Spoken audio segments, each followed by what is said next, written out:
இன்றைய முதல் செய்தியாக ஆண்டிமுத்து ராசா நீலகிரியோட தொகுதியின் எம்பி அவர் இந்த தொகுதி மறுசீரமைப்பு குறித்து திமுக அங்கங்கே விளக்க கூட்டங்களை நடத்திட்டு இருக்காங்க. அந்த பொதுக்கூட்டத்தில் பேசும்போது பேசியிருக்காரு, நீயும் பொட்டு வைக்கிற, திமுக காரங்களும் பொட்டு வைக்கிறாங்க, சங்கிக்கும் நமக்கும் வித்தியாசமே இல்லாமல் இருக்கு, சாமி கும்பிடு, நான் சாமி கும்பிட வேணான்னு ஒன்று சொல்லலை, அப்பா அம்மாவெல்லாம் 90 வச்சுக்கிட்டாங்கன்னா வச்சுக்கோ, ஆனால் திமுக கரவேட்டி கட்டின உடனே அதெல்லாம் எடுத்துரு அப்படிங்கிற துணியில் பேசியிருக்காரு. இந்த செய்தி எப்படி சார் பார்க்குறீங்க?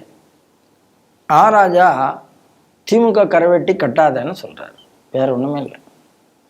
நீ திமுக கரவேட்டி கட்டினா குங்குமம் வைக்காத, கையில் காப்பு கட்டாத, கரவேட்டியா குங்குமமா காப்பா அப்படின்னு கேட்டா தெளிவாக சொல்லிடுவான், எனக்கு கரவேட்டி வேண்டாம், ஏன் நான் கூட்டத்துக்கு வரேன், நீ கொடுக்குற காசுக்கு நான் கூட்டத்துக்கு வரேன், நீ கொடுக்குற 200 ரூபாய்க்கு கூட்டத்துக்கு வரேன், ஆனால் எனக்கு கரவேட்டி வேண்டாம் அப்படின்னு சொல்லக்கூடிய அளவில் தான் திமுக இருக்கு.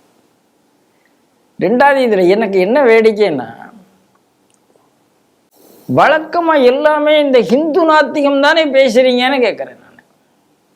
இதே பார்த்து திமுகவில் இருக்கிற இஸ்லாமியர்களை பார்த்து பாருங்க, ஜாவூர்லா கட்சியில் இருக்கிற முஸ்லீம், அன்சாரி கட்சியில் இருக்கிற முஸ்லீம், எல்லா முஸ்லீமும் ஒன்றா தான் இருக்கான், எல்லாரும் லுங்கியை கட்டுறான், தொப்பி போடுறான், மீட்டிங்க்கு அப்படி தான் வரான். கரவேட்டி கட்டின உடனே நீங்கள் தொப்பியெல்லாம் தள்ளி வைத்து விட்டு, லுங்கியெல்லாம் தள்ளி வைத்து விட்டு, நீங்களும் நல்லபடியாக நாலு முழு வேஷ்டியோட இப்படித்தான் வரணும் அப்படின்னு அவர் சொல்லுவாரா? சொல்ல மாட்டார்.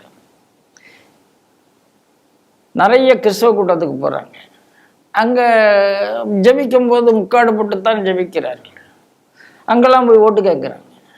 நாங்கள் திமுக வரும்போது நீங்கள் அப்படி செய்ய வேண்டாம் அப்படின்னு சொல்லுவாங்களே? சொல்லவே மாட்டாங்க, சொல்ல முடியாது. அதாவது மீண்டும் மீண்டும் இவர்கள் ஹிந்து நாத்திகம் தான் பேசுகிறார்கள். ஹிந்து நாத்திகம் பேசினா தனக்கு மரியாதையை நினைச்சிட்டு இருக்கிறார். நான் என்ன கேட்குறேன், உங்க திமுகவினுடைய தலைவர், அன்றைய தலைவர், இன்றைக்கு உயிரோட இல்லை, கருணாநிதி, அந்தியூர் செல்வராஜை பார்த்து நெத்தியில் இருக்கிறது ரத்தம் தானேன்னு கேட்டாரா இல்லையா? நீங்களே எஸ்ரா சர்க்குணத்தில் பார்த்து அன்னைக்கு இதில் என்ன கழுத்தில் என்ன போட்டிருக்க, ஒரு கொலைக்கருவியை போட்டிருக்கிறிய, ஏய்யா அது கிறிஸ்து இயேசுவை கொன்ன இடமாச்சு, அதை ஏன் போட்டு இருக்கிறாய் அப்படின்னு கருணாநிதி கேட்டது இல்லையே, கேட்க முடியாது. இதே கருணாநிதி அந்தியூர் செல்வராஜுக்கு என்னென்ன அவமானங்கள் நடந்தது என்று நமக்கு தெரியும். 2 மேடை இதே திமுக தானே போட்டிருந்தார்கள் என்று நமக்கு வந்திருக்கிறது, இல்லை என்று நாங்கள் மறுக்க முடியுமா? 2 மேடை போட்டிருந்தார்கள் அல்லவா? அதனால ஆராசாவுக்கு ஹிந்து விரோத ஒரு எண்ணம் இருந்து கொண்டே இருக்கிறது. இப்போ ஆராசா உண்மையிலேயே ஒரு இது பேசணும்னு நினைச்சா, இது வேடிக்கையாக கேட்குறேன், ஆராசா அவர்களுக்கு தைரியம் இருக்குமானால், இப்போ நேற்று தான் ஒரு மூத்த திமுக தலைவர் சொல்லியிருக்கிறார், ஃபர்ஸ்ட் லேடி அப்படிங்கிற வார்த்தையை திமுக உபயோகம் செய்திருக்கிறது. யார் ஃபர்ஸ்ட் லேடி? நேச்சுரலா ஸ்டாலினுடைய திருமதி தான் ஃபர்ஸ்ட் லேடி. உண்மையிலேயே தெய்வ கடாட்சியமாக ஒரு தமிழ் பெண் எப்படி இருக்குமோ அப்படி இருக்குவாங்க. அதாவது ஏதோ ஒரு பாட்டில் எம்ஜிஆர், குங்கும தலையோடு குலங்காக்கும் உன்னை குணத்தில் பசுவென்று சொல்லுவார்கள் கண்ணேன்னு ஒரு பாட்டு வரும். பசுமாட்டை பற்றி, காளைகளே எந்தன் முகம் பார்த்த பெண்ணே, உந்தன் முகம் பார்த்த பெண்ணே, கடமை செய்வார் எங்கள் தமிழ்நாட்டு பெண்ணே. தமிழ்நாட்டு பெண்ணா பசுவனுடைய முகத்தை பார்த்துட்டு தான் கடமை செய்வார், அதெல்லாம் அந்த பாட்டு, அது விட்டுருங்க. அப்போ குங்குமத்தலை அப்படின்னு ஒரு குறிப்பு இருக்கிறது. பழைய சினிமா பாட்டு தான், மஞ்சள் முகமே வருக, மங்கள விளக்கே வருக, கொஞ்சம் தமிழே வருக, கோடானு கோடி தருக. அப்போது மஞ்சள் முகம்னா உங்களுக்கு மஞ்சள் பூசின முகம், குங்குமம் வச்சின முகம், அவ்வளோ பழைய சினிமா பாட்டு தான். எத்தனையோ பாட்டு பண்ணோம். சத்யராஜா ஒரு சினிமாவில் பாடியிருப்பார், என்ன, செந்தமிழ்நாட்டு தமிழச்சியே சேலை உடுக்க தயங்கிற எல்லாம் பண்ணுவோம். சேலை உடுக்கணும், சேலை உடுத்து குங்குமம் வைக்கணும், இது எல்லாம் நெத்தி நிறைய குங்குமம் வச்சுக்கணும், பூ வச்சுக்கணும், தலை நிறைய இதெல்லாம் இருக்குது. அப்படித்தான் இந்த நாட்டினுடைய அவர்கள் சொல்கிற ஃபர்ஸ்ட் லேடி இருக்கிறார்கள். நான் என்ன கேட்குறேன், அதே ஃபர்ஸ்ட் லேடிகிட்ட கேளுங்க. நீங்கள் கோயிலுக்கு போகாதீங்க, உங்கள் குறைந்தபட்சம் உங்கள் வீட்டுக்காரர் கூட நீங்கள் வரும்போதாவது எங்கள் ஈவேரா சொன்ன மாதிரி நல்ல ட்ரெஸ்ஸை போட்டுவிட்டு, ஈவேரா பெண்கள் எப்படி ட்ரெஸ் போடணும்னு சொல்லியிருக்காரு, நான் அதை கண்டிப்பாக அதை இந்த இடத்துல சொல்ல விரும்பல. ஏன்னா உண்மையிலேயே நான் ஃபர்ஸ்ட் லேடியாக பார்க்குறேன். எப்படி விடைபெடுத்த வேண்டும் என்று அப்படிலாம் நீங்கள் வாங்க, நீங்கள் திமுகவுக்கு வந்தாச்சு, நீங்கள் முதல்வனுடைய மனைவி என்று தெரியுமா உங்களுக்கு? பேச வேண்டியதானே, கேட்க வேண்டியதானே கேட்குறேன் நான். அதாவது இவர்களுக்கு மன அரிப்பு ஜாஸ்தி. அந்த ஹிந்து அப்படியே அங்கங்கே சொரிஞ்சுக்கிட்டே இருக்கணும், சொரியலைன்னா அந்த புண்ணு வந்துடும் வெளியில். சீல் வடிஞ்சுக்கிட்டே இருக்கணும், சொரிஞ்சுக்கிட்டே இருக்கணும். அப்படிங்கிற ஒரு ஹிந்து நாத்திகம்னு ஒரு சொறி இல்லைன்னா அவருக்கு அந்த சுகம் எங்கடானோ சொரியற இடத்துலங்கிற மாதிரி இந்த ராஜாவுக்கு ஹிந்து நாத்திகம் பேசினாத்தான் சுகம். அப்படி பேசிட்டு இருக்காரு. நான் இன்னொன்று கேள்வி கேட்குறேன். இன்னைக்கு திராவிட முன்னேற்ற ஃபர்ஸ்ட் லேடியை விட்டுருங்க, ஃபர்ஸ்ட் பர்சன் அப்படின்னு நீங்கள் வச்சுக்கங்க, முதலமைச்சருக்கு நெருக்கமாக இருக்கிறது யார்? ரொம்ப தெளிவாக சொல்லிடலாம், சேகர் பாபுன்னு நீங்கள் சொல்லிடலாமா?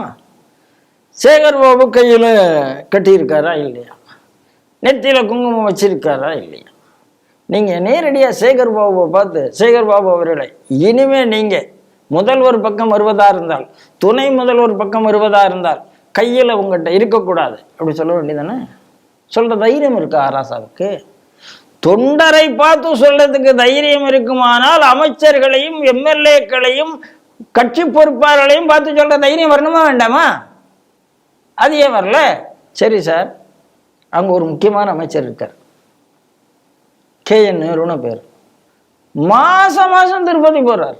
இல்லை என்று சொல்லுங்கள். மாசம் திருப்பதி பெருமாள்கிட்ட போகக்கூடிய திமுக அமைச்சர் இருக்கிறாரா என்றால் இருக்கிறார்.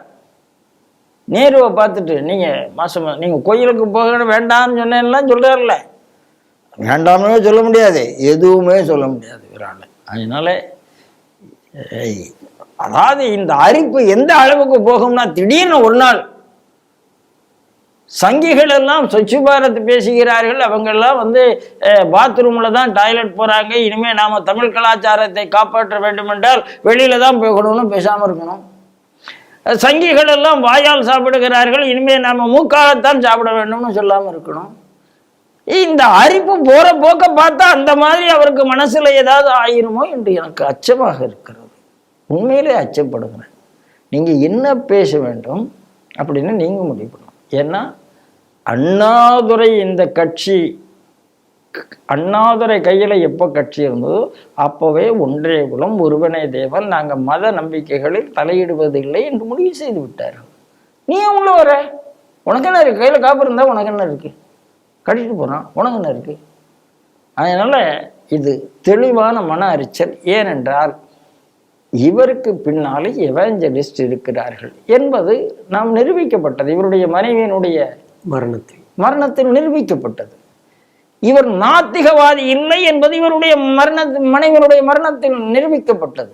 நீங்க நாத்திகம் பேசவில்லை, அதாவது நீங்க என்ன பேசுனீங்க? ஹிந்துவாக நீங்க இருக்கக்கூடாது, ஹிந்துவாக இருந்தால் இதுக்கு அர்த்தம் அப்படின்னு நீங்க பேசுனீங்க. அப்போ நீங்க என்ன பேசுனீங்க? நாத்திகம் பேசவில்லை, ஹிந்து எதிர்ப்பு தான் பேசிக்கொண்டே இருக்கிறீர்கள்.